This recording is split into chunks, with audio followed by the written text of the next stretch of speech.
Hi, Gerhard Bloom, once again looking at the tyranny and the delusions of the social justice movement. So hopefully we'll find some justice at the end of this particular narrative. So a news outlet, Deadspin, publishes a story about a 9-year-old kid allegedly wearing blackface and denigrating natives at a Kansas City Chiefs football game, right? This kid had a native headdress. His granddad happens to be native. That's right. And half his face black, the other half red, colors of the Kansas City Chiefs. Well, Deadspin captured an image from the CBS filming, shows just the black half of his face. Ergo, this kid is allegedly wearing blackface. And as much as I despise Trudeau, wearing black paint or tone on your face, to emulate, like, say, Michael Jackson if you're a little kid, or if you're an adult and you're Justin Trudeau, this is not blackface. Wearing blackface is not actually blackface. Blackface is when you wear black makeup, enlarged lips, and engaging in shameful, denigrating, stereotypical behaviors and speech of black people. It is awful. It's morally evil. But what Justin Trudeau does, he's just stupid. He's a, child in an adult's body. And this poor little kid, he wasn't, denigrating black people or natives. As I say, father, Native American.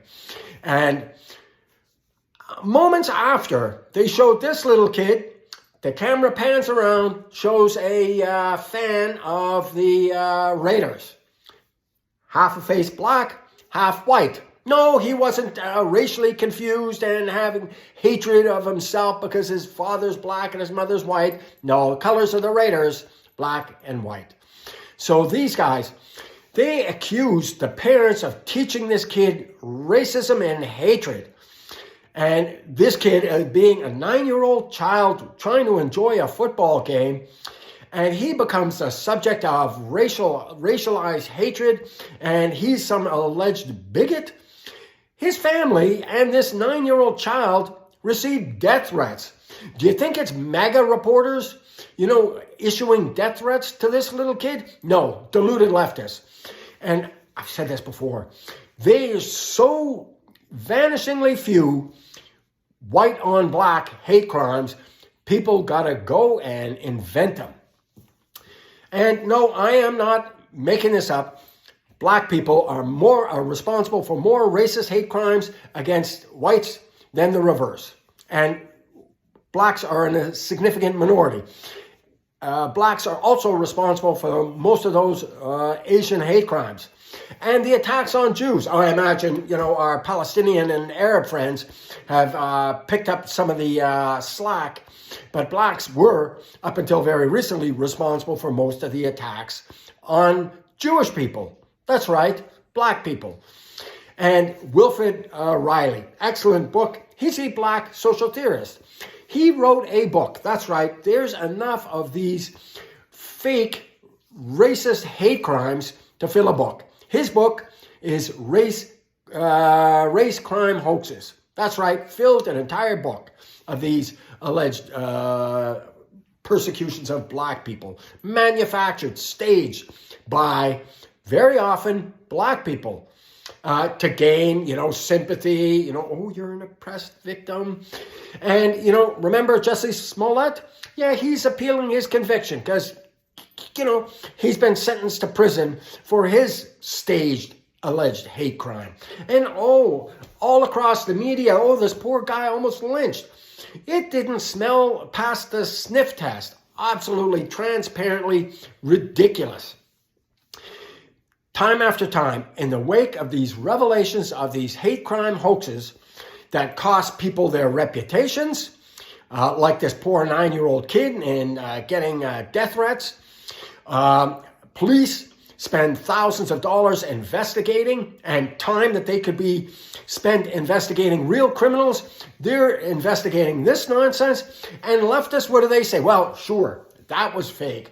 But it points to a deeper underlying problem of racism, except it's all manufactured nonsense. There is vanishingly little white on black racist hate crimes, and I don't deny it. They do happen. Thankfully, they're vanishingly rare, and they should be prosecuted to the fullest extent of the law. I have no tolerance for racist hate crimes against anybody. No, but this manufactured hysteria where there's, some, oh, there's a Klan member, in my closet, right? No, absolutely nonsense. The KKK, Ku Klux Klan, very small numbers of individuals identify with that particular group, thankfully. The Nation of Islam, many, many times larger. It's a black, militant, deeply anti-Semitic and anti-white movement. Nation of Islam, black. Check out Louis Farrakhan. The only white person he ever had any respect for was Adolf Hitler, because Adolf Hitler knew how to handle the Jews. This is from Louis Farrakhan and the Nation of Islam. Anyways, hopefully this kid gets some justice, and I hope, a armored car filled with gold coins for this kid, and, punish that vile Deadspin organization, and I hope that reporter can't find a job, writing fortune cookies at a Chinese restaurant. Anyways, thank you so much for your time and attention. Please do check out my book, Deconstructing Social Justice. It's available on Amazon. I promise you, it's important. Thanks so much for your time and attention now. Bye-bye.